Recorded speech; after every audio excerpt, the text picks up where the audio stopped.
Video ini hanya berformat audio. Anda bisa menikmatinya sambil melakukan apa yang sedang Anda lakukan. Dan kami tidak capek ngedit. Langsung saja. Kita pasti pernah mendengar seseorang berkata, lebih baik percaya pada Tuhan, karena kalau Tuhan itu ada, kita masuk surga. Dan kalau Tuhan tidak ada, ya kita tidak rugi apa-apa. Kalimat sederhana ini sebenarnya adalah inti dari pemikiran seorang matematikawan dan filsuf Prancis abad ke-17, Blaise Pascal. Ia mencoba mendekati pertanyaan tentang keberadaan Tuhan bukan melalui bukti empiris atau mujizat, melainkan melalui teori peluang dan manajemen risiko. Pascal berargumen bahwa hidup ini adalah sebuah perjudian besar, di mana kita dipaksa untuk bertaruh. Jika Anda bertaruh bahwa Tuhan ada dan ternyata benar, keuntungannya adalah kebahagiaan abadi yang tak terhingga di surga. Jika Anda salah, kerugiannya hanyalah kesenangan duniawi yang terbatas. Sebaliknya, jika Anda bertaruh Tuhan tidak ada dan ternyata salah, risikonya adalah siksaan abadi. Secara matematis, Pascal merasa pilihannya sudah sangat jelas. Orang yang rasional seharusnya memilih untuk percaya. Namun, benarkah logika main aman ini bisa dipertanggungjawabkan? Sebelum kita menyelam lebih jauh ke dalam pembahasan ini, saya ingin memberikan sebuah disclaimer penting. Video ini dibuat murni untuk tujuan analisis filosofis, logika, dan diskusi kritis dari sudut pandang skeptis.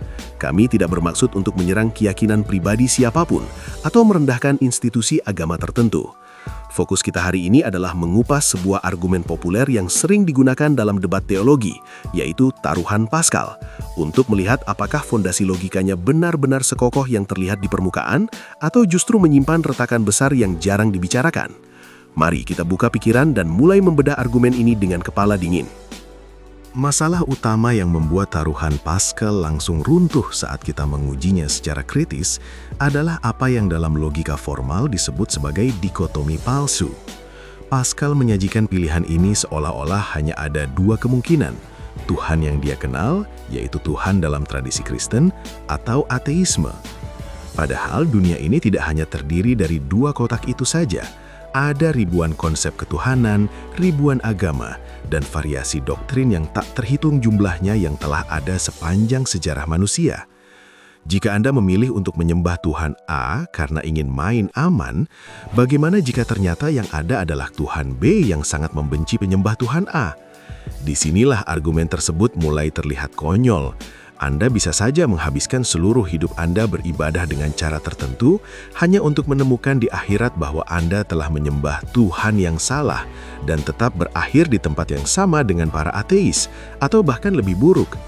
Taruhan ini mengasumsikan bahwa Tuhan adalah entitas yang bisa kita tebak sifatnya, padahal kemungkinannya sangat luas, mulai dari Zeus yang pemarah, Odin yang haus darah, hingga dewa-dewa yang mungkin belum pernah didengar oleh telinga manusia.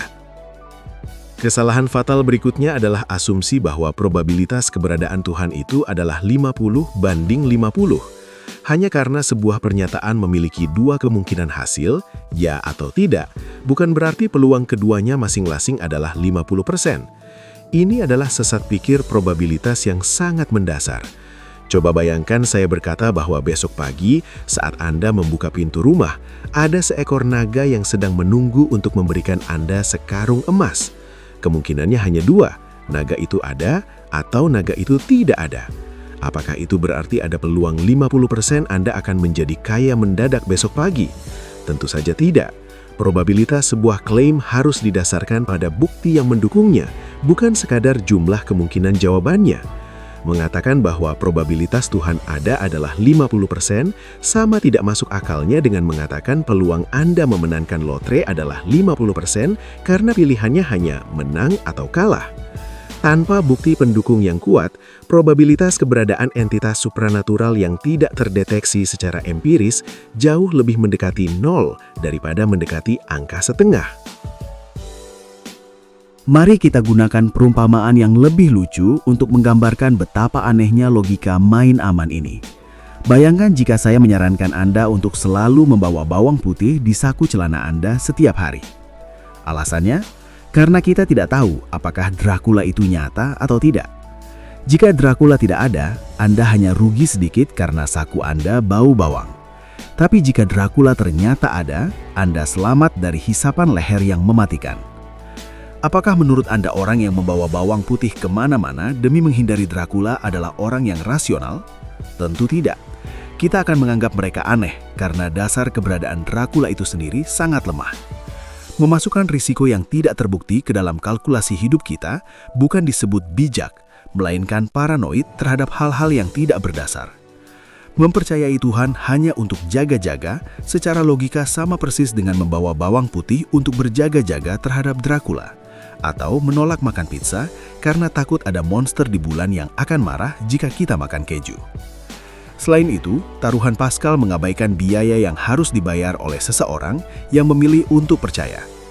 Paskal berargumen bahwa jika Tuhan tidak ada, kita tidak rugi apa-apa. Ini adalah klaim yang sangat meremehkan nilai kehidupan manusia. Jika Anda menghabiskan hidup Anda dengan mengikuti aturan moral yang mengekang, membuang waktu untuk ritual yang tidak ada gunanya, membatasi pemikiran kritis Anda karena takut akan dosa, dan mungkin mendiskriminasi kelompok tertentu karena ajaran agama, maka Anda sebenarnya telah kehilangan sesuatu yang sangat berharga, otonomi diri dan waktu yang terbatas di dunia ini. Hidup adalah satu-satunya aset yang pasti kita miliki. Menukarkan kebebasan berpikir dan kebahagiaan nyata di dunia ini dengan janji hadiah di akhirat yang probabilitasnya tidak jelas bukanlah sebuah kerugian nol. Itu adalah investasi yang sangat mahal dengan risiko penipuan yang sangat tinggi.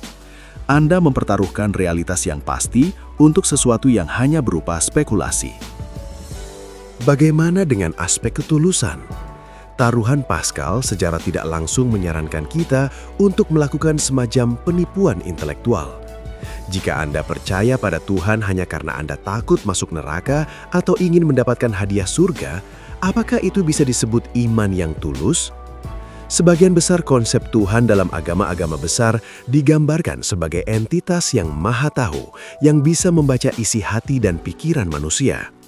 Jika Tuhan itu memang ada dan maha tahu, tentu Dia akan tahu bahwa Anda hanya sedang melakukan kalkulasi bisnis dengannya. Anda tidak benar-benar mencintai Tuhan, Anda hanya sedang membeli polis asuransi untuk menghindari api neraka. Apakah Tuhan yang agung akan merasa terkesan dengan iman yang lahir dari ketakutan dan logika perjudian seperti itu? Jika saya adalah Tuhan, saya rasa saya akan lebih menghargai seorang ateis jujur yang mengatakan saya tidak percaya karena tidak ada bukti, daripada seorang penganut agama yang berpura-pura percaya hanya karena dia takut akan konsekuensi taruhan yang dia buat. Logika ini juga bisa kita balik dengan apa yang disebut sebagai taruhan ateis. Bayangkan jika Tuhan yang benar-benar ada adalah Tuhan yang sangat menjunjung tinggi kejujuran intelektual. Tuhan semacam ini mungkin akan memberikan penghargaan kepada mereka yang berani mengakui keterbatasan pengetahuan manusia dan menolak untuk percaya pada klaim tanpa bukti. Dalam skenario ini, para skeptis dan ateislah yang justru akan mendapatkan surga karena mereka menggunakan akal budi yang telah diberikan dengan maksimal. Sementara mereka yang percaya hanya karena ikut-ikutan atau karena takut justru akan dihukum karena kemalasan berpikir. Poinnya adalah, kita bisa membuat skenario apapun tentang sifat Tuhan karena kita tidak punya data objektif. Jadi, menggunakan spekulasi tentang apa yang diinginkan Tuhan sebagai dasar untuk bertaruh adalah tindakan yang sia-sia karena variabelnya bisa kita ubah sesuka hati. Mari kita bedah lebih dalam mengenai aspek psikologis dari taruhan ini. Paskal seolah-olah menyarankan bahwa kepercayaan adalah sesuatu yang bisa kita nyalakan dan matikan, seperti saklar lampu. Dia menyarankan bahwa jika Anda belum percaya, pergilah ke gereja, percikan air suci, dan berpura-puralah sampai Anda benar-benar percaya. Namun, apakah otak manusia benar-benar bekerja seperti itu? Coba bayangkan, jika saya menawarkan Anda 1 miliar rupiah sekarang juga, jika Anda bisa benar-benar percaya sedalam-dalamnya bahwa langit itu berwarna hijau neon saat ini juga. Tidak peduli seberapa besar hadiahnya, Anda tidak akan bisa mengubah keyakinan Anda secara instan karena mata Anda melihat kenyataan yang berbeda. Keyakinan bukanlah sebuah pilihan sukarela. Keyakinan adalah hasil dari evaluasi kita terhadap bukti-bukti yang ada. Memaksa diri untuk percaya pada sesuatu yang tidak didukung bukti hanya demi keamanan bukanlah iman, melainkan penipuan diri sendiri. Anda mungkin bisa menipu orang lain, Anda bahkan mungkin bisa menipu diri sendiri dalam jangka pendek. Tetapi bisakah Anda menipu realitas? Argumen ini juga mengandung cacat logika yang sangat mengganggu dalam hal prioritas risiko. Jika kita menggunakan logika berjaga-jaga secara konsisten, maka hidup kita akan lumpuh total oleh ketakutan terhadap skenario-skenario yang tidak masuk akal, namun memiliki konsekuensi besar. Misalnya, bagaimana jika ada alien dari galaksi Andromeda yang akan menghancurkan bumi kecuali setiap manusia menari balet setiap jam 3 pagi di teras rumah mereka? Kita tidak bisa membuktikan alien itu tidak ada, dan jika mereka ada, risikonya adalah kehancuran total umat manusia. Apakah itu berarti tindakan yang rasional bagi kita semua adalah bangun jam 3 pagi untuk menari balet? Tentu saja tidak. Kita mengabaikan klaim tersebut karena tidak ada bukti yang mendasarinya. Taruhan Pascal mencoba memberikan bobot yang sangat besar pada sebuah klaim hanya karena ancamannya yang sangat besar, neraka, bukan karena kemungkinan keberadaannya yang masuk akal. Ini adalah bentuk intimidasi intelektual. Seseorang mencoba memenangkan argumen bukan dengan bukti, melainkan dengan menakut-nakuti lawan bicaranya dengan skenario terburuk. Lalu, mari kita bicara tentang konsep asuransi. Banyak orang yang membela taruhan Pascal dengan mengatakan bahwa agama adalah asuransi jiwa yang paling murah. Namun, mari kita lihat analogi ini dengan lebih kritis. Bayangkan seorang agen asuransi datang ke rumah Anda dan menawarkan polis untuk melindungi rumah Anda dari serangan naga api purba. Premi yang harus Anda bayar adalah 10% dari penghasilan bulanan Anda. Ditambah, Anda harus mengenakan topi kerucut setiap hari Selasa dan tidak boleh makan coklat seumur hidup. Saat Anda bertanya, apakah naga api itu benar-benar ada?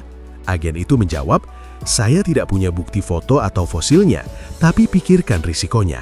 Kalau naga itu ada dan membakar rumah Anda akan kehilangan segalanya. Jadi, bukankah lebih baik bayar saja premi ini untuk berjaga-jaga? Anda pasti akan mengusir agen tersebut dari rumah Anda. Mengapa? Karena risiko yang dia tawarkan bersifat imajiner. Membayar harga yang nyata untuk risiko yang tidak terbukti bukanlah tindakan yang cerdas. Itu adalah pemborosan sumber daya yang tragis. Dalam konteks agama, premi yang Anda bayar adalah waktu, energi, uang, dan batasan-batasan perilaku yang nyata. Sementara perlindungan yang dijanjikan tidak pernah terbukti bisa diklaim. Ketidakadilan logika 50-50 yang kita bahas sebelumnya juga bisa ditarik lebih jauh ke ranah sains. Dalam sains, beban pembuktian atau burden of proof ada pada pihak yang melontarkan klaim. Jika saya mengklaim bahwa ada sebuah teko teh yang melayang di orbit antara bumi dan Mars, saya tidak bisa memaksa Anda untuk percaya hanya karena Anda tidak bisa membuktikan teko itu tidak ada. Ini adalah analogi terkenal dari Bertrand Russell. Jika saya menggunakan logika Pascal pada teko tersebut, saya bisa saja mengatakan, Anda harus percaya pada teko Russell ini, karena jika teko itu ada dan Anda menghinanya, mungkin teko itu punya kekuatan sihir untuk mengutuk Anda. Jadi mending percaya saja kan? Logika ini bisa digunakan untuk melegitimasi keberadaan monster bawah tempat tidur, peri di ujung taman, atau bahkan keberadaan flying spaghetti monster. Begitu kita melepaskan standar bukti dan menggantikannya dengan bagaimana kalau itu benar, kita membuka pintu bagi ribuan hayalan tak masuk akal untuk mendikte cara kita hidup. Seringkali, para pembela taruhan Pascal akan berargumen bahwa tidak ada salahnya mencoba, karena toh agama mengajarkan kebaikan. Ini adalah argumen yang sangat dangkal. Pertama, moralitas tidak memerlukan agama. Kita bisa menjadi orang baik, jujur, dan penuh kasih tanpa perlu diancam oleh api neraka atau diiming-imingi surga. Kedua, sejarah mencatat betapa banyak konflik, peperangan, dan penindasan yang lahir justru dari keyakinan dogmatis yang tidak bisa dipertanyakan. Ketika seseorang percaya bahwa mereka memiliki kebenaran mutlak berdasarkan taruhan atau iman buta, mereka seringkali merasa berhak untuk memaksakan taruhan itu kepada orang lain. Dengan demikian, biaya dari kepercayaan buta ini bukan hanya bersifat pribadi, tetapi juga sosial. Kita kehilangan kemampuan untuk berdiskusi secara rasional berdasarkan fakta objektif karena salah satu pihak sudah terpaku pada risiko imajiner yang dianggap lebih penting daripada realitas sosial yang ada di depan mata. Mari kita bahas mengenai Tuhan yang cemburu versus Tuhan yang rasional. Jika kita berasumsi ada pencipta alam semesta yang luar biasa cerdas, yang merancang hukum fisika yang rumit dan memberikan kita kemampuan untuk berpikir kritis, mengapa dia justru akan menghukum kita karena menggunakan kemampuan berpikir tersebut? Argumen Pascal menggambarkan Tuhan seperti seorang diktator egois yang lebih peduli pada apakah Anda memilih faksi yang benar daripada apakah Anda adalah orang yang jujur pada nurani dan akal budi Anda. Jika Tuhan itu memang ada dan Dia adalah sumber kebenaran, maka pencarian akan kebenaran yang jujur, meskipun pencarian itu membawa seseorang pada kesimpulan ateisme karena kurangnya bukti, seharusnya jauh lebih berharga di matanya daripada ketaatan yang lahir dari ketakutan. Dengan kata lain, taruhan Pascal sebenarnya merendahkan martabat Tuhan itu sendiri dengan mengubah hubungan antara manusia dan pencipta menjadi sekedar transaksi bisnis yang penuh kepalsuan. Lanjut ke poin berikutnya mengenai keragaman dogma. Katakanlah, Anda memutuskan untuk bertaruh dan menjadi religius. Pertanyaannya, agama yang mana? Jika Anda memilih Kristen, Anda secara otomatis dianggap sesat atau kafir oleh standar agama lain yang juga memiliki konsep neraka. Jika Anda memilih Islam, Anda dianggap berada di jalur yang salah oleh penganut Hindu atau Yahudi. Jadi dengan memilih satu taruhan, Anda sebenarnya tetap berjudi melawan ribuan kemungkinan neraka dari agama lain. Secara statistik, peluang Anda untuk memilih agama yang benar, jika memang ada satu yang benar, tetaplah sangat kecil. Jadi, klaim Pascal bahwa bertaruh pada agama adalah pilihan yang aman adalah sebuah kebohongan matematis. Anda tidak sedang main aman. Anda hanya sedang memilih satu warna di meja roulette yang memiliki ribuan angka sambil berharap bahwa bola itu tidak jatuh di angka lain yang akan menghukum Anda karena salah memilih warna.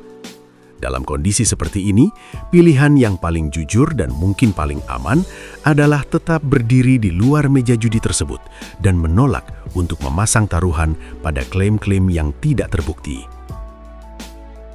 Lalu, mari kita bicara tentang beban psikologis yang seringkali terabaikan dalam kalkulasi main aman ini. Taruhan Pascal sebenarnya adalah sebuah bentuk penyanderaan emosional. Ia tidak mengajak Anda untuk mencari kebenaran, melainkan memaksa Anda untuk tunduk pada rasa takut. Bayangkan, hidup dalam ketakutan terus-menerus akan siksaan yang belum tentu ada, hanya karena seseorang meyakinkan Anda bahwa bagaimana kalau itu benar. Ini adalah jenis kecemasan yang meracuni pikiran. Hidup yang didasarkan pada ketakutan akan hukuman gaib bukanlah hidup yang bebas. Sebaliknya, kaum skeptis berpendapat bahwa mengakui ketidaktahuan kita adalah langkah awal menuju kedewasaan intelektual. Mengatakan saya tidak tahu jauh lebih jujur dan terhormat daripada mengatakan saya percaya karena saya takut dibakar di akhirat.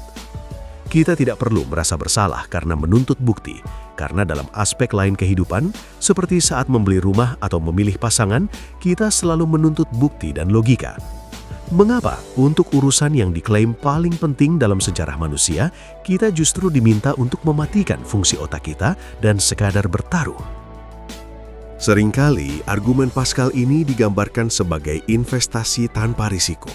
Padahal realitanya, ini adalah investasi bodong yang menguras aset paling berharga milik manusia, waktu dan potensi.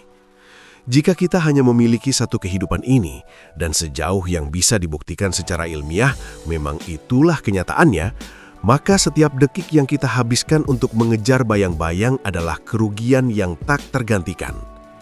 Menganggap bahwa tidak ada ruginya jika Tuhan ternyata tidak ada, adalah penghinaan terhadap keindahan hidup yang fana ini. Bayangkan Anda berada di sebuah pesta yang luar biasa, tetapi Anda menghabiskan seluruh waktu Anda di sudut ruangan sambil membaca buku panduan tentang bagaimana cara masuk ke pesta berikutnya, yang diklaim jauh lebih megah, padahal belum tentu ada pesta kedua. Anda melewatkan tarian, percakapan, dan makanan lezat di depan mata Anda demi sebuah janji yang tidak punya jaminan. Itulah yang dilakukan oleh taruhan Pascal. Ia mencuri perhatian kita dari realitas yang nyata dan memberikannya kepada spekulasi yang kosong. Kembali ke masalah probabilitas 50/50 yang sangat menyesatkan itu.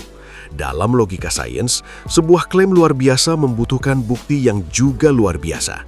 Jika saya mengatakan bahwa saya bisa terbang, Anda tidak akan memberikan peluang 50% bahwa klaim saya benar. Anda akan memberikan peluang mendekati 0 sampai saya benar-benar melompat dan melayang di udara. Keberadaan Tuhan, surga, dan neraka adalah klaim yang melampaui segala hukum alam yang kita pahami. Oleh karena itu, beban probabilitasnya sangat berat di sisi tidak ada sampai ada bukti yang memadai. Menggunakan taruhan Pascal untuk membenarkan kepercayaan sama saja dengan menggunakan logika mungkin saja untuk membenarkan segala jenis tahayul. Kita bisa saja membawa jimat keberuntungan, menghindari kucing hitam, atau tidak pernah keluar rumah pada tanggal 13 dengan alasan tidak ada ruginya untuk jaga-jaga. Namun jika kita hidup seperti itu, kita tidak lagi menjadi manusia yang rasional, melainkan tawanan dari kemungkinan-kemungkinan tak terbatas yang tidak masuk akal. Sebagai penutup dari pembedahan logika ini, kita harus menyadari bahwa integritas intelektual adalah fondasi dari kemajuan manusia. Kita tidak akan memiliki pengobatan modern, teknologi komunikasi, atau pemahaman tentang alam semesta jika para ilmuwan terdahulu hanya bertaruh pada penjelasan gaib. Mereka menuntut bukti, mereka meragukan klaim otoritas, dan mereka berani menghadapi ketidakpastian tanpa perlu rasa takut akan neraka.